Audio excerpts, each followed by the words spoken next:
All right, everybody, welcome to Blackford Sports Network. And again, as I've promised in the past, we're going to be doing some interviews with some of the old breed. And I was told about this person about a week ago, and by a relative of hers and a relative of mine. After I had told him that I was going to be doing these types of things, he said, "You need to talk to this person." And so I immediately reached out, and here she is, Brenda White. How you doing, Brenda? Fine. How are you? I'm doing all right. Now, the person that you and I are somewhat related to at the same time is my brother, That's correct. and you're uh, his wife's aunt. His wife Aunt is my roommate. Yes. Yes, there you go. I knew it was something like that. So, Right. and so you do a lot with my nephews and with her family as well. Is that right? That's true. More so with your nephews when they were younger. You know, they're getting up there, Yeah. high school, middle school age, and they kind of have their own group and friends and things to do. But yeah, I love spending time with them. Yeah, you can say anything you want about my sister-in-law if you want. I won't have any issues with that, Well, and you might we'll have to edit it out later. there. You might have to edit it if that happens. I love you, Brandy. All right. So my brother told me last week when I was telling him that I was going to have another person on that that I needed to talk to you because you have some really interesting history with Blackford High School. And he basically gave me a little bit of a rundown of it and said that you were not only a two-sport athlete in college, but you played three sports in high school, or was it four? Well, actually, it was seven, but Seven. I'll have to explain that to you because it's was so different back then when we first started that girls weren't specialized like in sports, like just specifically basketball or volleyball or whatever. Women's sports got started through the GAA, which is the Girls Athletic Association, because IHSAA did not recognize us. This was before Title IX, I think it was, what it's called, Title IX. Yeah. So when I was a freshman at Hartford City High School, I attended 1 year at Hartford City as a freshman and then went to Blackford as a sophomore. So I was in the first sophomore class, which was 1970. But our freshman year at Hartford City High School, before we consolidated, the girls had to play six-man basketball. Have you ever seen six-man basketball? What is six-man basketball? It is the wildest thing. I think it was Iowa that started it for females, but there were six players on the court from each team, but only two of the players from each team was allowed to run the entire court. So you had two offensive players, two rovers, which got the whole court, and then you had two defensive players. So the defensive players had to stay on their end, the offensive players had to stay on their end, and the two rovers could go back and forth. So it was always 4-on-4 on each end of the court. And that was weird because, you know, you get a fast break started and all of a sudden two of your people have to stop at mid-court. So that kind of went by the wayside after my freshman year. And then when we consolidated and went into the high school in 1970, that's when the Girls Athletic Association was established for the state of Indiana. And they hired, or usually it was your phys ed teacher at the school as the coach or the sponsor for the GAA. And since I mentioned that, I would like to shout out to Virginia Peckinpah. She was my coach for every single sport in high school, and she just passed away April the 13th of ALS. Oh, I couldn't have done anything I did without that woman, and she coached seven sports every year throughout the year and took us girls anywhere we needed to go to compete and got paid very, very little for it. So there's not a whole lot of people that would do that by themselves, no assistance, nothing, for every single girl's sport. So when GAA started, they opened the whole thing up. We had volleyball, basketball, softball, track, badminton, bowling, gymnastics, ran the gamut. So what I did was I wanted to participate in everything, and they didn't overlap the seasons, so you could go from one sport to the next to the next. So that's how I ended up participating in seven sports in high school. so you did them all. You said volleyball, basketball, track, softball, track. Well, there's gymnastics, gymnastics, bowling, bowling, and and badminton. badminton. So you played Right. all of those All of them. and kept your grades up. Well, yeah, I did that too because I wanted a future after that. But yeah, that was just what you did. I mean, that's just what you did if you wanted to And succeed. that is insane because you just don't hear of students being able to do that anymore. Well, it was a Um, little different than what they're doing now, Steve, because athletics are so specialized and they're so intense. I mean, these people, these girls even that are participating in softball, it's not a high school season game, it's summer leagues. They have so many yeah. opportunities. Well, with us, we just played and competed in all those sports, but practice time, we were lucky if we'd get a practice maybe a couple times a week. So it wasn't Wow. really organized. We were like the pioneer women. Johnnie Phillips, who was the gal from Hartford or from Montpelier that was in my class, she Yeah. ended up and she played professional basketball with the Redheads. And she was like the athlete from Montpelier. She is now in the Naismith Hall of Fame. So a shout out to Joni. She did really well. But so we had her from Montpelier, and then I was really into the sports with Hartford City. And so when we consolidated our sophomore year, a lot of people anticipated issues between the Airedales and the Spartans because of the split, and we were always rivals. But Steve, when we consolidated, I never for one day felt like an Airedale. I was a Bruin the minute we consolidated. And with Joni being so talented, her and I, and we had other talented girls, don't get me wrong, there was a lot of them that went to college, played there.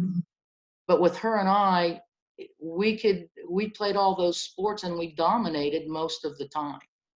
So it really brought us together as two communities. As far as the girls, I couldn't, if I went back and looked at a yearbook, I could tell you who was from Montpelier and who was from Hartford City. But at that time I couldn't. I mean, we just bonded. It was a good thing.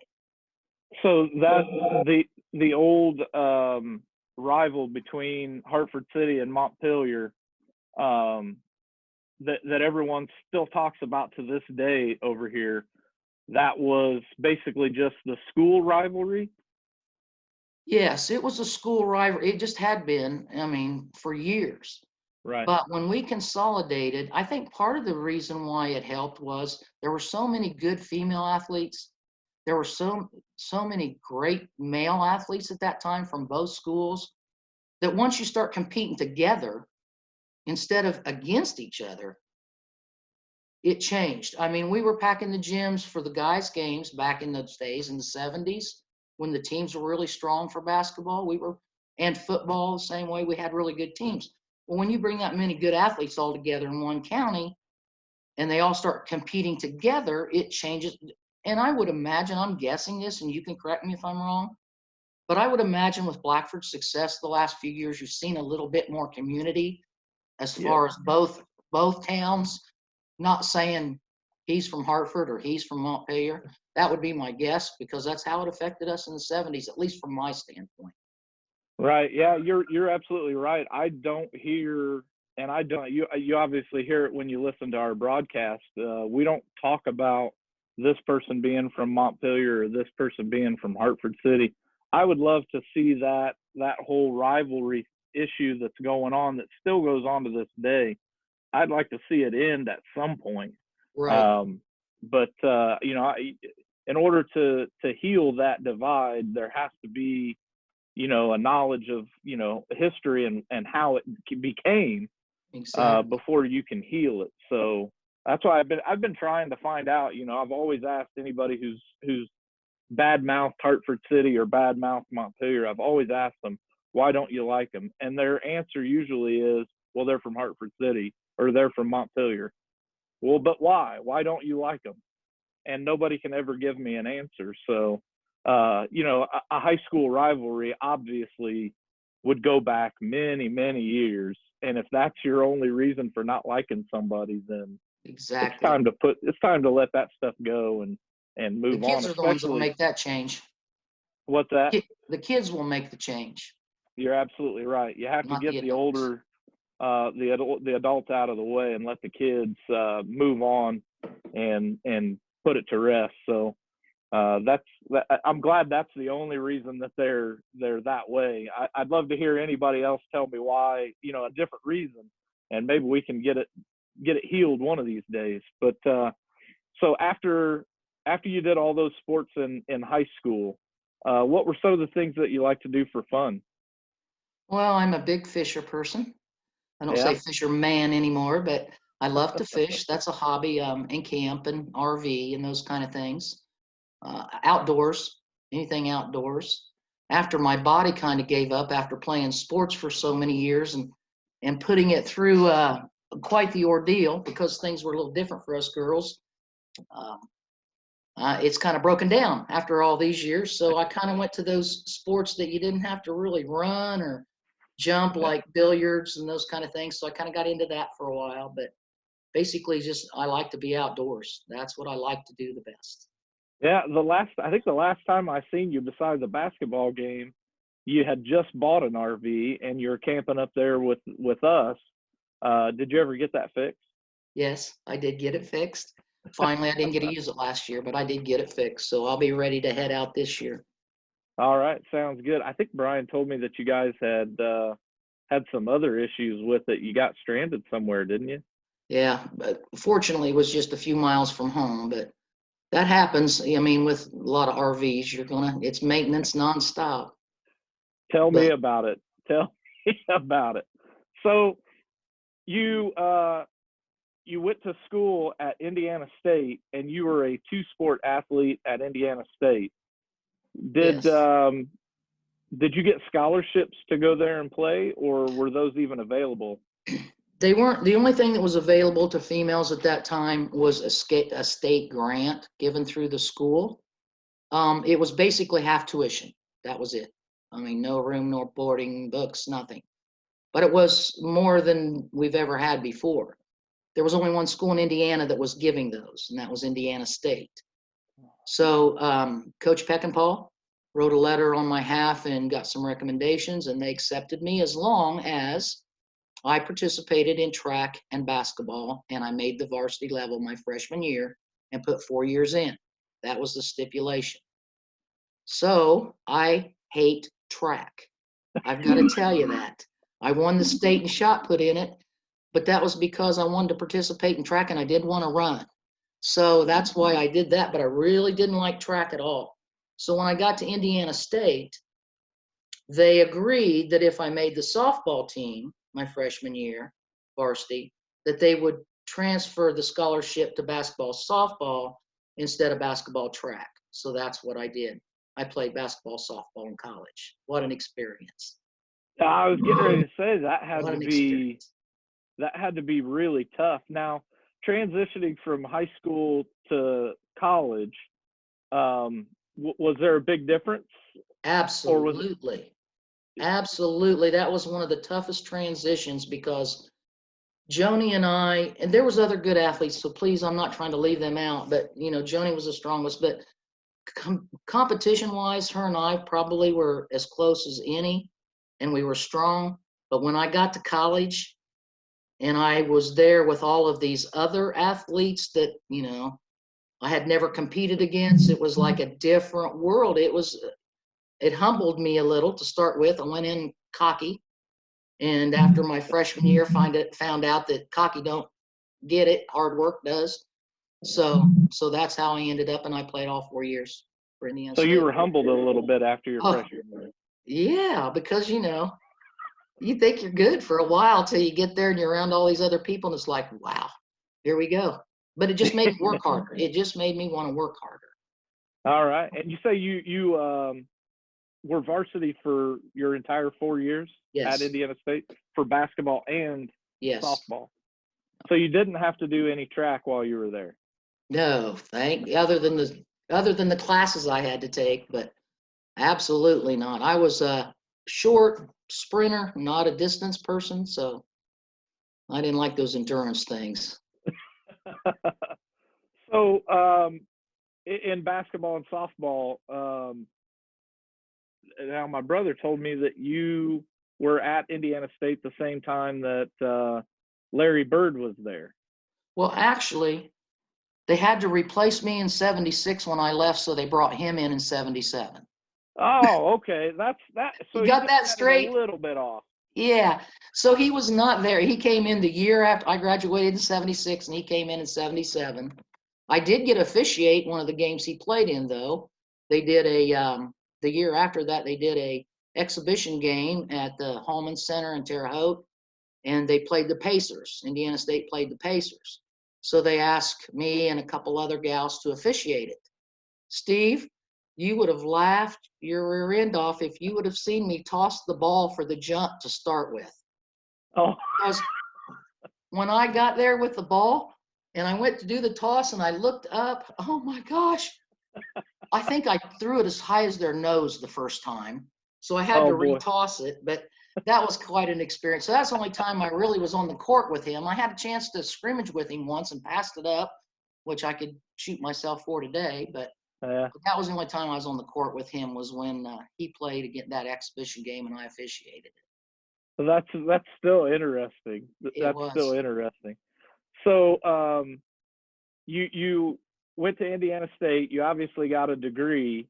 You want to talk about the degree that you got? I got a degree in teaching, physical education and health. And after I graduated, I started teaching in Muncie at a junior high. And I taught there for a couple years and coached the girls. And then they moved me up to the high school. And I taught high school for another 6 years. And then I got into the insurance business after that. And that's what I've been in for the last 35.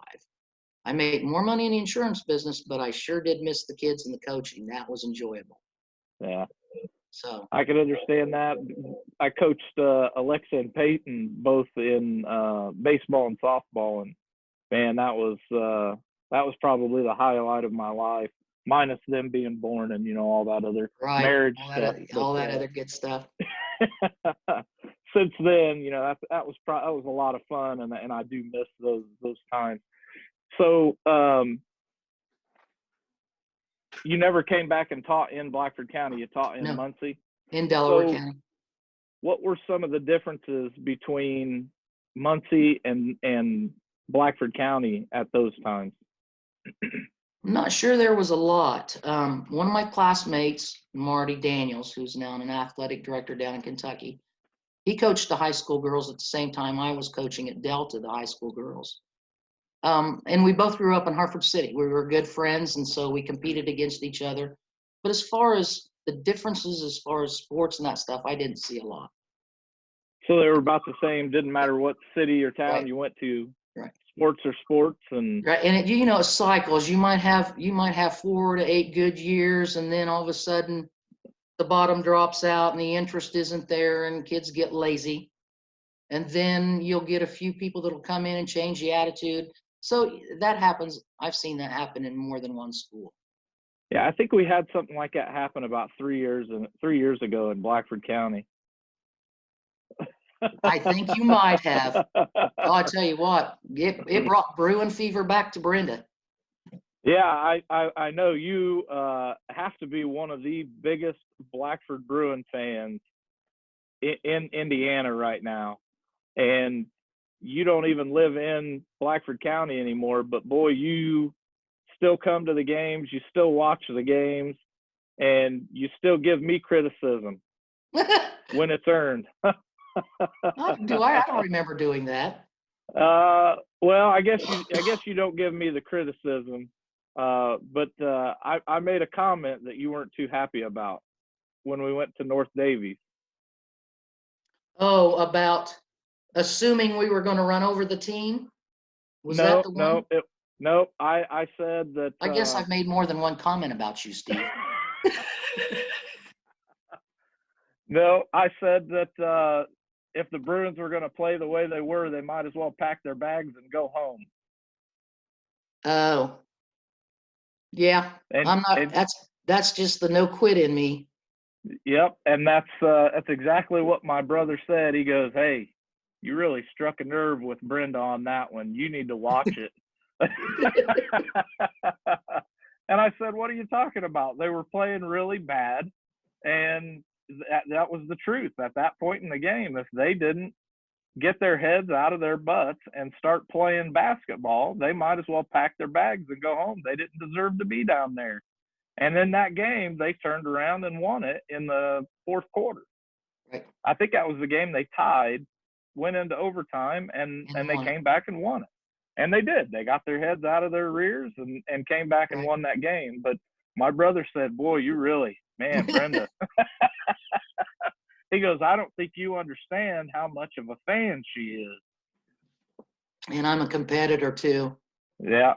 And that's what sports does for you. They put that competitive edge into you. So how has sports helped you in your life?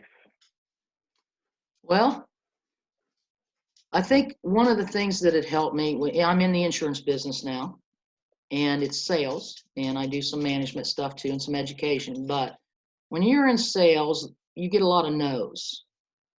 When I was in high school, as girls, I mean, we got made fun of occasionally because they called us women libbers because we wanted equal with the boys, you know. We just wanted them to buy us a uniform that was different for each sport. But they said, no, we could only have one uniform, and we had to play badminton, bowling, softball, basketball, track. We did everything in the same uniform for 4 years. Oh, wow.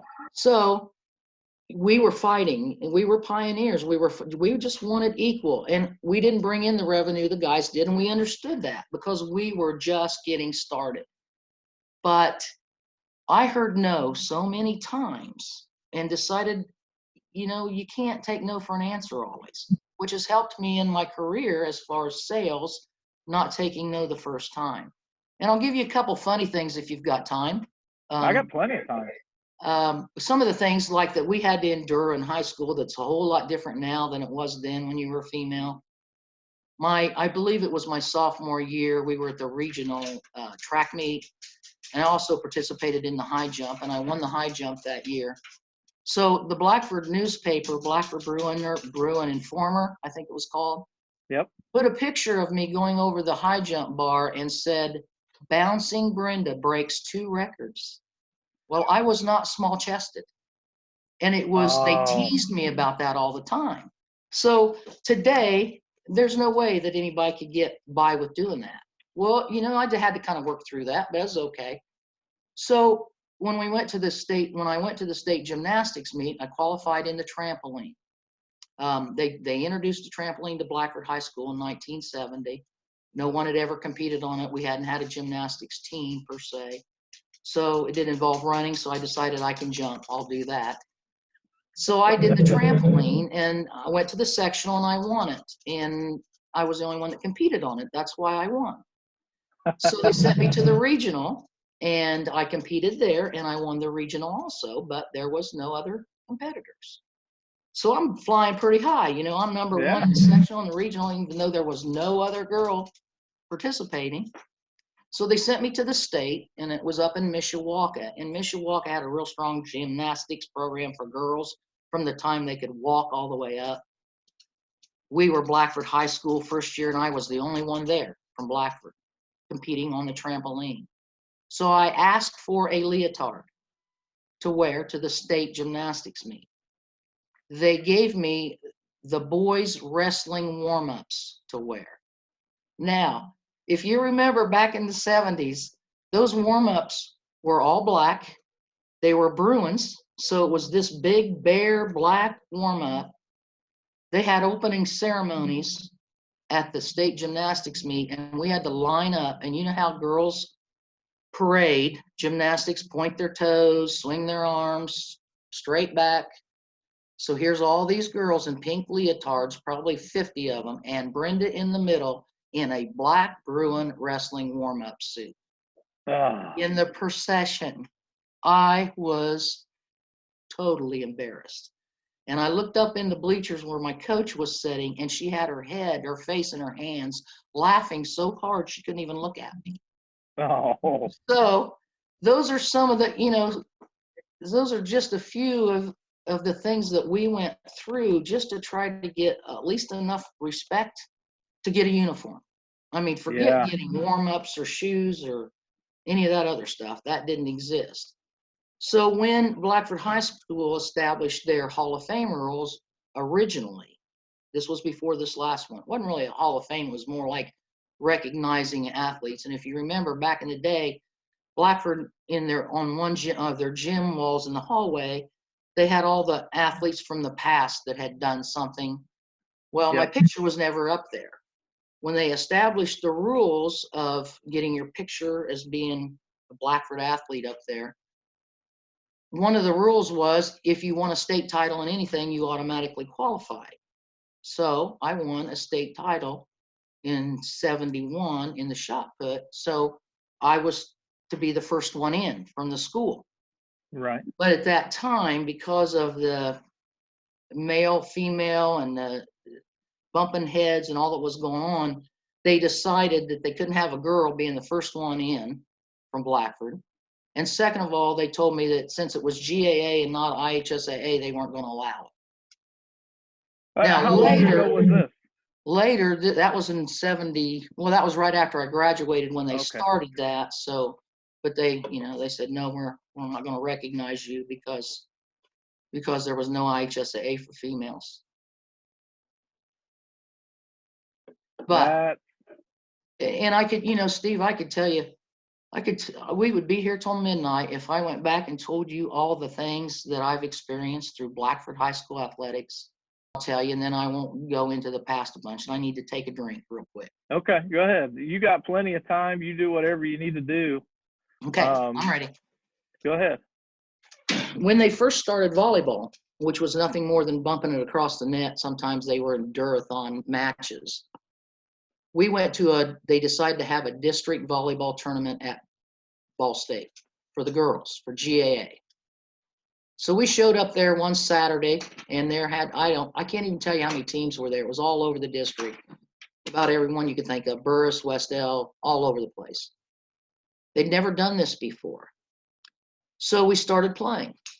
And at midnight, they stopped the tournament because there were still 4 teams left in it at midnight. They stopped the tournament. The coaches took a vote and decided they didn't want to come back the next day. They wanted to finish it. So we stayed and we finished that tournament and we won. We won it. We won the tournament. There was no regional or anything after that. It was just a big district. Let's try this to get it off. That's why I said we were pioneers. We got home on the bus at 5 o'clock in the morning. Now, there were no cell phones. There were no telephones because at Ball State, everything was locked down. You couldn't call a parent. They couldn't call you. The parents in Blackford County were going nuts. They took off with us early on Saturday. They hadn't heard a thing. And at that time, parents and fans didn't really even go watch the games a lot. You might have 1 or 2 there, but that'd be about it. By the time I was a senior, it was a little different. But here we are at 5 o'clock in the morning heading home, and our parents have called the athletic director. They don't know where we are. So we get home at 5. We go home, we shower, we rest an hour, and we all go back to school because we were so happy we'd won the district. Never been done. We were so happy. We just staying home from school wasn't an option. So we get to school the next day, and first period they announced that we had won the district at 4 o'clock in the morning, and for the teachers to be a little bit lenient. And we had teachers that just would put us in the back room and say, just go back there and sleep. We'll just let you sleep for the day. And that's how we got through that. But, can you imagine today if they took off with the bus loads of kids and didn't show up till 5 o'clock in the morning the next day? So the rules got changed a little bit, but it was all that, it was a first time around stuff. So we were like guinea pigs. So I was getting ready to say, so you guys were the guinea pigs. We were of the current current girls program. So these girls who have it the way they are now have you and your classmates to thank for that. Well, I'd hope to think that I contribute to that a little bit, but one thing I wish they'd understand more than anything is how good they've got it. Yeah. If I can't even imagine in my career ever thinking that I might have a possibility to play pro ball, because that was never an option. A possibility to do anything other than college sports beyond that, unless you were an Olympian. And that was the only other way that you could go beyond that at that time. So, and So today the opportunities are endless. It's just, I'm a little bit jealous, honestly. you are right. You were born in the wrong era, Brenda. Well, maybe I was But born in the era I was supposed to be born in.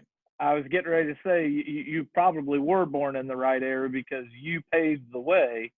for the current system that we have, as well as girls after you. Because I mean, women's pro basketball didn't really take off until about 5 to 10 years ago. Probably, So probably. yeah, I mean the WNBA was always there, but um, I don't think that I don't think it was as successful as it has been. It might be even the last 20 years. Right. I can remember as a kid, I don't remember ever talking about the WNBA It was or, pretty weak when it started, I thought. yeah, And we do have a gal from Montpelier played in the WNBA, was, um, and I can't uh, remember her name. I Several tried years to ago. get her, I tried to get her to come and have lunch with the girls. She lives down in Franklin, Okay. Indiana. Um, Man, her name starts with a J, and I can't think of it for the life of me right now. Somebody will Um, jump on there and say, this is who it was. They'll correct Actually, us. I'll go check my Facebook messages because she's another one that I'd like to get a hold of for one of these interviews and see if she would be interested in doing that. Because you're right, she was the first Blackford County resident. I didn't realize she was from Montpelier though. That Right. Was drafted into the NBA. She played the WNBA. She played 1 year. I think so. She was Yeah, and IU then before that, I think. yep, She was an yep. IU grad. We are thinking of the same person. It was just not that long ago. Right. Correct. Yeah. Yeah, I know exactly who you're talking about. And And talking about IU, I'm flipping on you again because it just made me remember something. Bobby Knight, I had a run in with him my freshman year in college basketball. oh, really? Yes, we were Well, let's freshmen. hear We it. played at IU, and the other freshmen and I were so excited when we got off that bus. We went running into Assembly Hall and pulled back the curtains to the gym, and the guys were practicing. And we're just standing there watching him, this other freshman and I. Now, the other girls, they were still just getting off the bus, and I think they knew better. But as freshmen, we didn't. So we're watching the boys practice, and all of a sudden he caught us. His eye caught us. And he called us everything but women and basketball players and screamed at us to get out of his gym and that no female should even be allowed on the court. And oh, I mean, we turned around and boogied out of there. But I'll never forget being chewed out by Bobby. Just first experience at Assembly Hall, and that's how we started it. Oh, wow. I've always been a big Bobby Knight fan, but his temper and that comment right there just kind of makes me not have so much of a love for him. Well, But then again, that's the way things were back then. that's exactly the We way talk, things were. yeah, we talk about it all the time when it comes to history. You never know how you would act in that moment unless you're there. Right. You wouldn't think that you would be willing to kill off people just because they were Jewish, but yet we had people doing it in Germany.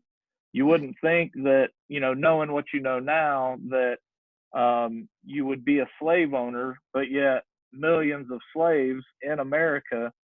And still to this day, there is an aspect of racism in America just for, somebody's ethnicity or their gender or even their skin color. So you just never know how you would act in that situation, but it doesn't give you the right to act that way. I'm kind of glad it happened though, because now I have a story. Yeah, exactly. Now I have a story. Yeah, you have something that's interesting for other people, and I love it. I love it. Um,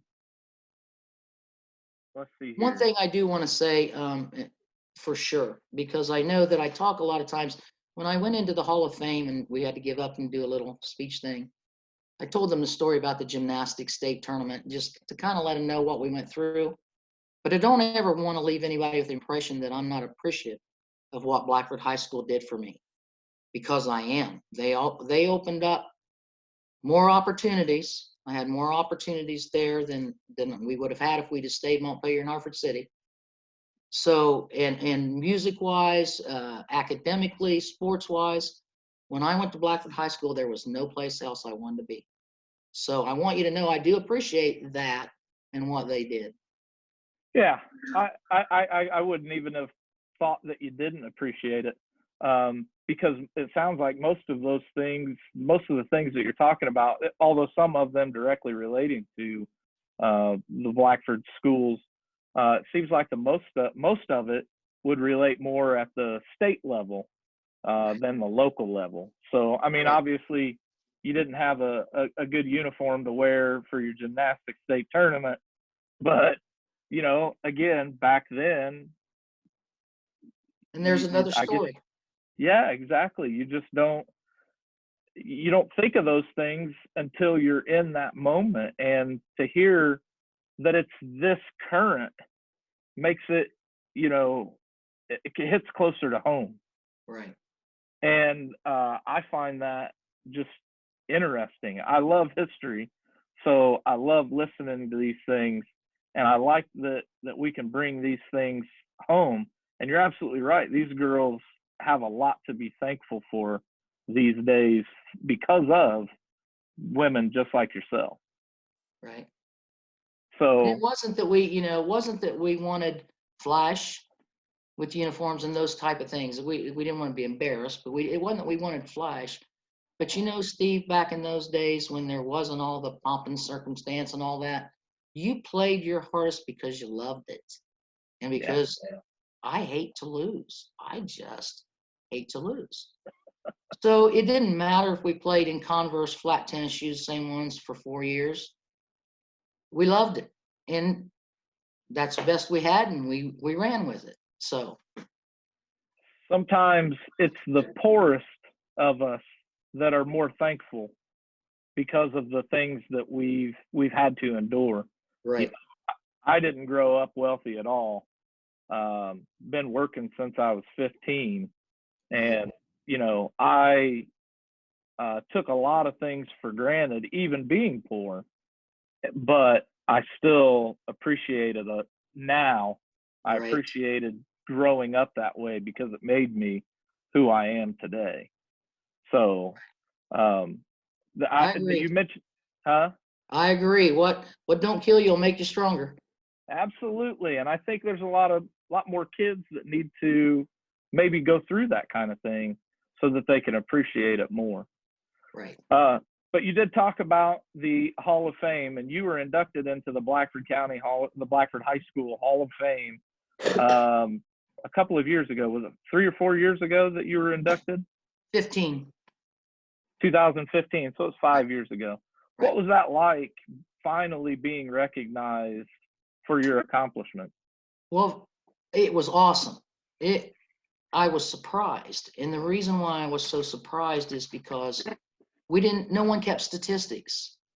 Like a lot of times when the Hall of Famers come in, they've got all these accolades of CIC this or state this or whatever. But because of the way we were, no one kept statistics on us.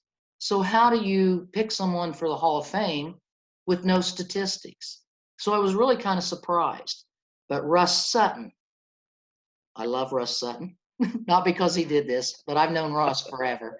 Um, he was one of them that was responsible. And he told me afterwards, he said, Brenda, I remember watching you play and I wasn't going to let him forget you. So I appreciated that.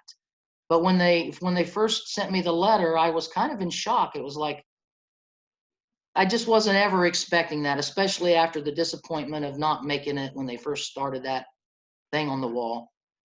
But then afterwards, when I attended it, I went to the banquet and got to be with the other athletes that were in there that were inducted at the same time, and we shared all the memories and all the stories of back in the day, and some of the stupid stuff that we did or things that happened that were funny. Uh, I loved it. It was just like a great homecoming, and it felt good to be recognized. And I told them the first thing I said was thank you for this because I never ever expected to be recognized for what we did. And it's a good thing. I think it maybe means more to me and some of those of us that were the old pioneers, because we didn't get all of that until now. So it's just kind of like, well, hey, yeah, you were okay. You helped us out here.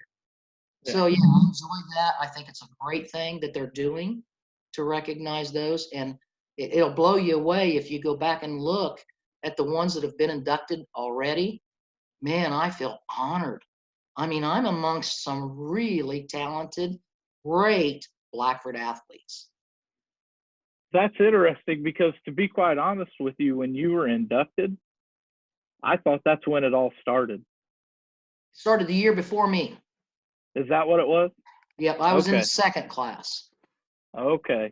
Yeah, you were talking about it being back in before, and I was like, oh, I thought that was just started. So it was just started in 2014, Yeah, I was and then talking you about made the the Wall of Fame thing. Basically, they yeah. did in the 70s Okay. and 80s that they started that. So yeah, the Hall of Fame was started in 2014 then, and Right, you were the second class. right. So some of the others that were in there, what are some of them that pop out to you? Were there other women that One other jump woman in out at my you? class was Phoebe Ziegler. She was a gymnast for Blackford. Did very, very well. She was the only other female. Greg Glancy was inducted that day. Um, some of these names, it's been so long, Steve. You're putting an old lady on the spot. You're Uh, fine. but I remember Greg Glancy. I remember Billy. I think they called him White Shoes Johnson. He used to play basketball for Blackford. He had a That son name that went sounds to the familiar. Olympics. He was a diver, I believe, a son. Yeah. So, and without getting it out and looking at that picture, I couldn't tell you who else, because I look at all those inductees every year to see who's in and who's not. The year Yeah. before me, Johnnie Phillips, the gal from Montpelier I was telling you about, she was inducted the very first year Oh, because okay. she is in the Naismith Hall of Fame. She played professional redhead basketball. So she was in the first class, I was in the second. And from our class, I don't think there was anybody else female wise after that. Yeah, I've had the opportunity to go in and film it and live stream the induction ceremony. Uh, Tony Huggins asked me to come in for the last 2 years and see if I wanted to broadcast it, and I have. And listening to some of those stories of the people who have been inducted is really interesting to hear all of the things that they've done and some of the stories that they tell. So, uh, and now listening to you is a lot of fun, a lot of fun. So Good. I said it before, you're a huge Blackford Bruin fan still to this day. I am. What, how do you feel about what's going on right now? And what is it like for you as a former Bruin and a fan of sports to see the change in culture and the change in the atmosphere here at these games? But very uplifting. I mean, because Hartford City and Blackford went through that period of time that we all know about, where it was very downtrodden, and the attitude, in my opinion, when I would go back to Blackford, followed that. But I assume you're talking about our basketball program that's kind of lifted us up above and gotten some recognition. And I understand we have other football's done well. Some of the girls have done well, and we've got good girls coming up. I'm anxious to watch them play. Uh, but I think what I saw was a return to the old camaraderie Bruin spirit that we had in the 70s. We used to pack those gyms during a boys' basketball game. We traveled. I mean, it was just what you did, and everybody wanted to do it. And today, it's the same. It feels the same. It's like going back to your roots when you walk in there again, just the atmosphere. So it's like I said on Facebook not long ago, I've got the Bruin fever back, and it's back.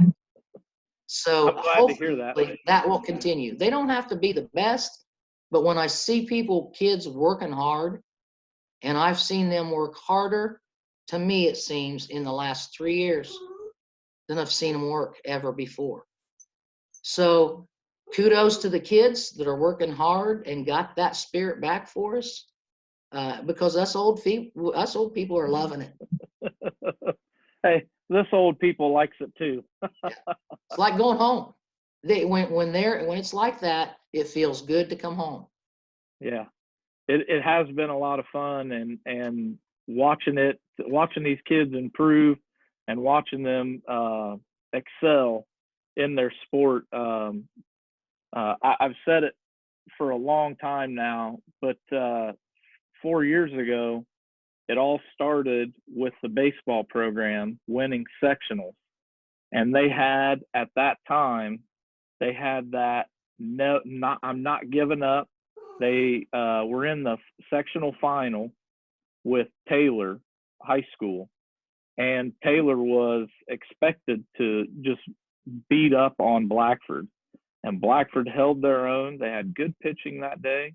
They had, neither team was hitting the ball, but finally, in extra innings, Taylor ran out of pitchers. So they started throwing guys that had never pitched before. And Blackford teed off on them, and I believe they won that game either 1-0, 2-0, 3-0, something to that effect in like the 8th or the 9th inning. And that's when you could see the shift in the programs. Yep, the attitudes, the programs. Once they won that sectional game, the boys program started on the uptick, but at the same time, the girls were already excelling, and they started on the downtick for some reason, whatever it was, and just couldn't find a good rhythm. And it was almost like the boys and the girls switched, and the girls, but the basketball team still had their struggles. The football team was still having their struggles. And then it's finally here, after 4 years later, both programs were, ticking on all cylinders. Football, I mean, obviously you have a hard time beating a team like Eastbrook in the sectionals. And when you draw them first out of the gate, they've went to sectionals for how many years? And so there's not much you could do about that. You got beat by a really good team, a state contender. And then obviously Blackford basketball making that state run this year and then getting stopped by this virus was just devastating. And so what was that like for you, being a fan and a former Bruin, to watch what happened with the virus and the lockdown that we've been in to try to fight this virus? What's that like for you, being a fan, to see something like that happen to the boys? Well, as a fan, you're always disappointed. I mean, because the games are so enjoyable. But I felt it more as an athlete. I felt it more as if I were in their shoes, and here I started out my season and got to and they've improved. I watched that team improve. When you're in the stands, you coach, if you've ever coached, and I'm trying to coach with my mouth shut, but watching them progress, and get better at some of the little things that were killing them, getting back on a fast break. I'm sorry, but they struggled with that for a while. Rebound. But as an athlete, when you have unfinished business, which they put on their t-shirts, and someone or something whips that rug out from underneath you, I feel for them. They didn't get to finish what they started, and I just feel for the athletes. So disappointing. It's disappointing as a fan, but nothing compared to what I think they're going through. I completely agree. Missing baseball season has really put a damper on some of those kids, but missing that basketball season and having the rug swept right out from underneath of you, I know it's put a little bit of a sore spot in our home. Right. So, but that's life, and we have to deal with it. So it is what it is. And, well, congratulations to your son, Peyton. His senior year, he's getting to graduate without a graduation. I hope he does well. Is he going to pursue baseball after high school? We'll see. Okay. news may be coming up. Okay. I won't drag it out of you. I won't mention anything because I've been waiting to have him on for our senior spotlight until he makes a decision what he's going to do. But we'll see what happens. If Okay. you want to I'll wait look until forward to the announcement. if you want to wait until I hit this little stop record button, then I'll tell you afterwards. Okay. Okay. But so, do you have anything else that you want to talk about, or? Anything else you want to ask me? I think I'm good. I could honestly, I could probably, after I hang up from here, I'll probably sit here and listen to the interview again, cut out the drink and a couple other things, and Oh, I'll I didn't know. probably I go. thought when it was on you that I could drink. Yeah, but you said it. You mentioned it in there. Oh, okay. I'm sorry. And I was just going to cut that out. Okay. But I'll probably sit here and listen to it again and go, man, I should have asked her this. I did the same thing with Russ, and I did the same thing with Dalton and a couple of other people. So, but yeah, I'm good for now. What about you? Go Bruins. All right, we're gonna